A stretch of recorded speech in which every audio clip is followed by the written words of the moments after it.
mai puțin de un minut.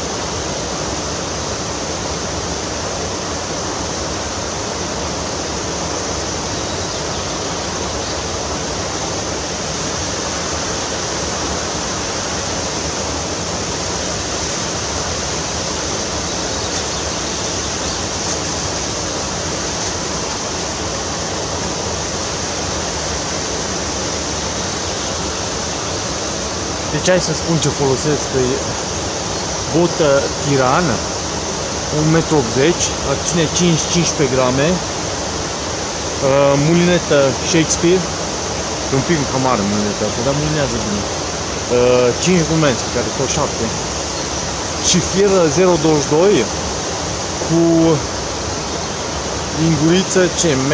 Maps, uite, asta e moartea păsărilor. Deci, cum am spus să se vadă bine. Argintie cu puncte roșii și negre.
Asta vrea să zică hat-trick.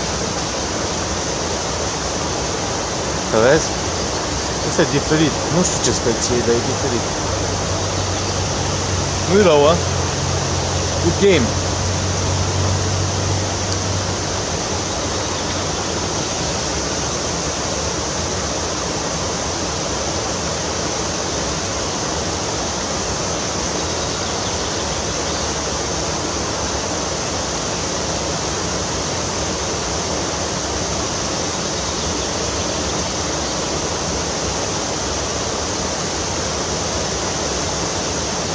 Ăsta cam înghițit.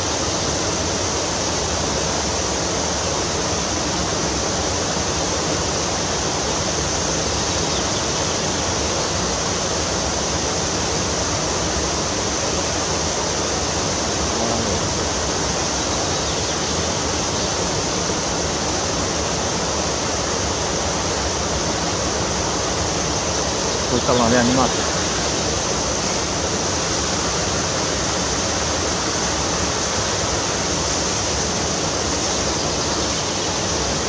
Masacru fac. Că nu tot timpul mușcă, știi? Și cu bota asta nouă, care am primit-o cadou, e super. Firul e 22, special pentru păstră. Cam normal prinea cu fir galben, știi? Dar firul galben îl văd păstrăvit. Ăsta nu-l văd. Nu știu dacă îl vezi, ca și în apă, nu vezi deloc, așa îl vezi. Hai, poate le iau a patrulea.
Nu, bota e Ron Thompson, modelul Tiran.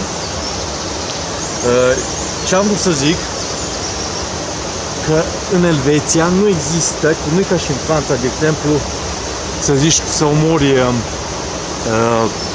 să zi să prinzi pește mai mici decât anumită mărime, am ceva în pachet. Și după aia, adică nu sunt omologat, vreau să zic să prinzi un pește de 20 de cm și limita să fie 25. Aici le iei cu tine, nu poți să-l dai, interzis să-i dai drumul înapoi. Știi? Asta e bine. Mama mia, mă fac.